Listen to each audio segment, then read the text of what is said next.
আমি ভাত খেয়েছি কী হবে? I have eaten rice. আমি ভাত খেয়েছি। আমি ইংরাজি হচ্ছে আই, আর খেয়েছি ইংরাজি কী হবে? Have eaten.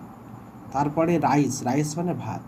আমরা যখন বাক্য সাজাবো তখন আমরা এটাকে উল্টে সাজাতে হয়। আমি ভাত খেয়েছি, এই খেয়েছিটাকে আগে বলবো, ভাতটাকে পরে বলবো। আমরা বাংলায় আগে ভাত পরে খেয়েছি বলি, কিন্তু ইংলিশের বেলায় ওটাকে উল্টে বলবো। আমি খেয়েছি ভাত, এরকম হবে ইংরাজি। আমি খেয়েছি ভাত।